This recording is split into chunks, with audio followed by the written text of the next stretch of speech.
Bismillahirrahmanirrahim. Assalamualaikum warahmatullahi wabarakatuh.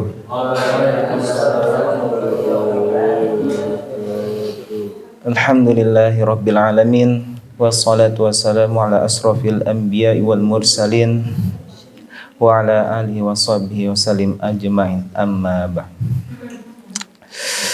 Segala puji bagi Allah, Rabb semesta alam, yang rububiyahnya disaksikan oleh semua makhluknya, ketuhanannya diikrarkan oleh seluruh ciptaannya. Segala puji baginya sebanyak-banyaknya. Maha suci Allah di pagi dan malam hari. Maha suci Allah yang disucikan oleh siapapun yang berada di langit-langit, planet-planet, binatang-binatang, atmosfer-atmosfer, bumi dan seisinya, lautan dan ikan-ikannya, gunung-gunung, pepohonan, binatang-binatang, pasir, dan setiap yang kering dan basah, setiap hidup dan mati. Qala Allah Ta'ala fil kitabil karim, a'udzu billahi minasyaitonir rajim. Tusabbihu lahus samawati was-sab'u wal ardu wa man fihin wa in min syai'in illa yusabbihu bihamdihi walakin la tafqahuna tasbihahum innahu kana haliman ghafura. Salawat bertangkaikan salam semoga dicurah limpahkan pada Nabi Muhammad sallallahu alaihi wasallam. Allah telah mengutus beliau sebagai rahmat atas seluruh alam semesta dan sebagai imam atas orang-orang yang bertakwa dan sebagai hujjah atas seluruh makhluk. Alhamdulillah, saya masih diberikan kesempatan oleh Allah duduk di depan teman-teman sekalian. Dan sebelum saya memasuki materi yang akan saya sampaikan, seperti biasa kita akan mendoakan pengarang buku yang akan saya sampaikan ini ialah Ibnul Qayyim. Kita akan kirimkan Al-Fatihah untuk beliau. Semoga ilmu yang kita baca atau yang kita dapatkan semoga bermanfaat. Al-Fatihah. Insyaallah pada malam hari ini saya akan membawakan tema yang berjudul macam-macam hati. Dalam kitab Ibnu Qayyim di sini beliau menuliskan ada 3 macam-macam hati. Yang pertama, hati yang sehat. Yang kedua, hati yang sakit. Dan yang ketiga, hati yang mati. Dan Ibnu Qayyim di sini memberitahu bahwasanya hanya hati yang bersih seseorang akan selamat pada hari kiamat. Dan ketika beliau menjawab seperti itu, di pas kajiannya itu ada sebuah jamaah yang berkata, "Ya Syekh, mana dalilnya?" Kira Ibnu Qayyim pun menjawab, dalam Quran yang suratnya ya murajaah buat yang santri lama ya, surat Asy-Syu'ara ayat 88 sampai 89. Gimana? Padahal? Ya, insyaallah. Yaitu artinya pada hari di mana harta dan anak-anak lelaki tidak berguna kecuali orang-orang yang menghadap Allah dengan hati yang bersih. Dan di sini setelah beliau menyampaikan dalil dari Al-Qur'an, akhirnya beliau pun menyambung apa yang dimaksud hati yang bersih. Dan hati yang bersih ini adalah hati yang terbebas dari setiap syahwat yang menyimpang dari perintah dan larangan Allah, berpaling dari setiap syubhat yang melawan kabar darinya, sehingga hati tersebut selamat dari penghambaan terhadap selain Allah, dan selamat pula dari berhukum kepada selain Rasulullah. Dan ketika beliau menyampaikan ini, ada jamaah yang bersanggah menyampaikan kayak komen gini. Seolah-olah Anda menyampaikan yang dimaksud Anda ini hati yang selamat dari segala macam kemusyrikan terhadap Allah dalam segala bentuknya. Tanya jamaah tersebut. Dan Ibnu Qayyim pun menjawab, benar. Kami memaksudkan agar hati memurnikan penghambaannya kepada Allah. Segala keinginan, cinta, tawakal, inayah, ketundukannya, ketakutan dan harapannya. Ia mengikhlaskan seluruh amalnya untuk Allah semata-mata. Apabila ia mencintai, maka ia mencintai karena Allah. Dan apabila dia membenci, maka dia membenci karena Allah. Dan apabila ia memberi, maka ia memberi karena Allah. Dan apabila dia marah, karena Allah. Dan akhirnya para jamaah sekalian bertanya, ya Syekh, selanjutnya yang kedua gimana? Hati yang sakit.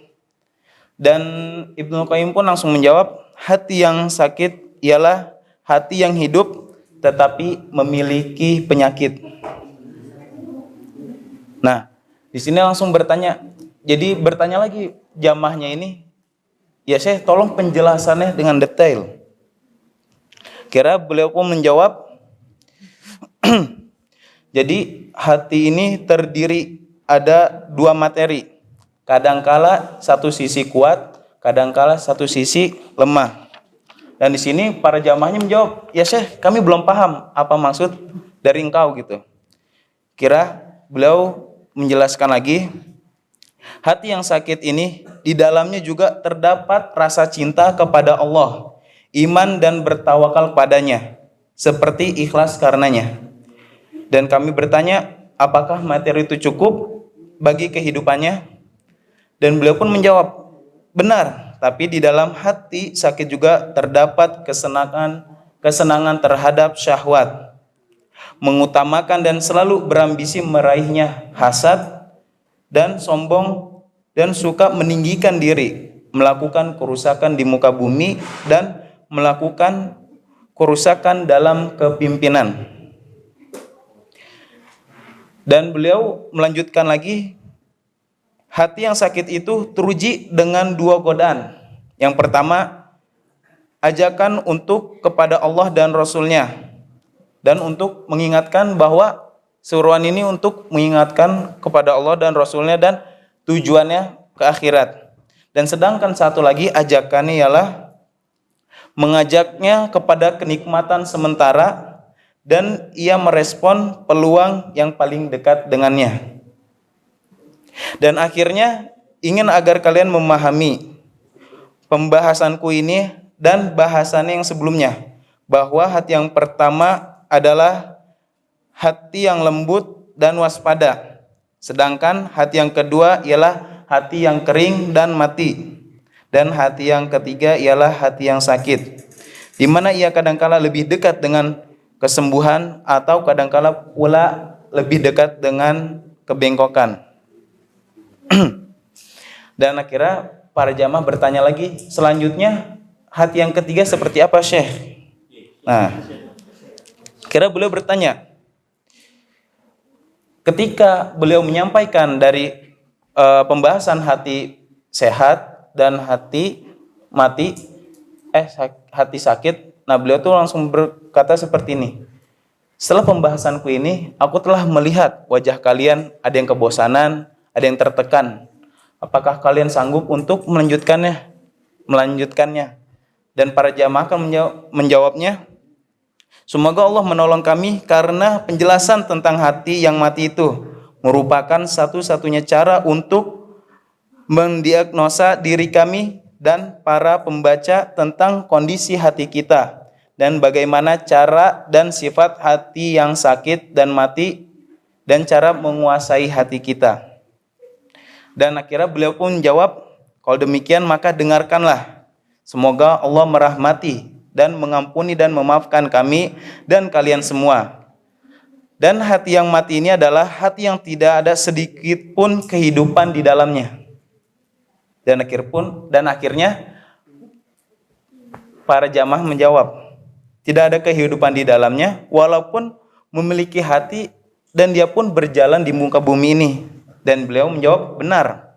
Namun hatinya sendiri telah mati, karena kehidupan hati itu adalah dengan pengenalan terhadap Allah, sementara ia sendiri tidak mengenalnya, tidak beribadah kepadanya, dan tidak mendengar perintahnya, dan tidak mencintai dan meridhoinya. Dan para jamaah pun menjawab, jadi dia hidup dengan syahwat dan segala kesenangannya.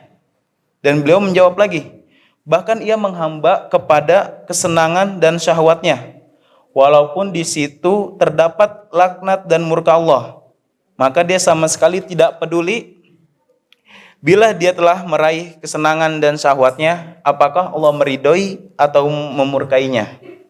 Akhirnya para jamaah bertanya lagi nih, jadi menghamba kepada selain Allah ya Syekh? Dan beliau menjawab, benar. Dan kami menambahkan penjelasan bagi kalian bahwa dia menghamba kepada selain Allah dengan cinta, rasa takut, harap, ridho, murka, pengagungan, dan kerendahan. Apabila dia cinta, maka dia cinta karena hawa nafsu. Dan apabila ia memberi, maka ia memberi karena hawa nafsunya. Dan apabila ia menahan, maka ia menahan karena hawa nafsunya. Dan para jamaahnya menjawab lagi, bertanya, jadi dia menjadikan hawa nafsunya lebih utama dan lebih dicintai dari ridho Tuhannya. Dan beliau menjawab lagi, benar, bukankah Anda menyaksikan bahwa dia menjadikan hawa nafsu di hadapannya, syahwat sebagai pemimpinnya, dan kebodohan sebagai supir dan pengendaranya, dan kelalaian sebagai kendaraannya. Dia hanya berpikir mencapai target-target dunianya, mabuk dalam hawa nafsu dan cinta kesenangan sementara. Dan dia diajak pada Allah untuk balik ke kampung halamannya, yaitu adalah akhirat, tapi dia tidak mau. Dia malah menjauh karena dimabukkan oleh akan kenikmatan dunia. Maka beliau menyampaikan, bergaul dengan pemilik hati ini adalah sakit, berinteraksi dengannya adalah racun, dan berteman dengannya adalah kehancuran. Dan di sini para jamaah langsung berkata, ya Syekh, cukup, permudahkanlah bagi kami dibubarkannya majelis ini. Semoga Allah memberkatimu. Dan Syekh berkata, apa yang memperdaimu, padahal sebelumnya kamu tertarik pada penjelasanku? Dan jamaahnya menjawab, kami membuat robekan luka yang dalam di masyarakat modern kami, seolah-olah kami melihat bahwa mayoritas hati sebagaimana yang saya sebutkan. Dan Syekh berkata, sesungguhnya robekan luka terkadang menghidupkan dan terkadang mematikan. Semoga hati sadar. Kemudian Syekh terdiam sambil mengambil alih untuk menenangkan jamaah yang masih panik ini. Dan akhirnya sebelum ditutup, Syekh dan berdoa, semoga kita dijauhkan dari sifat hati yang ketiga ataupun yang kedua. Ya, mungkin itu pada malam ini yang bisa saya sampaikan. Kurang lebihnya mohon maaf. Dan apabila ada kesalahan dalam ucapan dan perilaku saya selama di Magdis, mohon dimaafkan. Billahi taufiq wal hidayah. Assalamualaikum warahmatullahi wabarakatuh.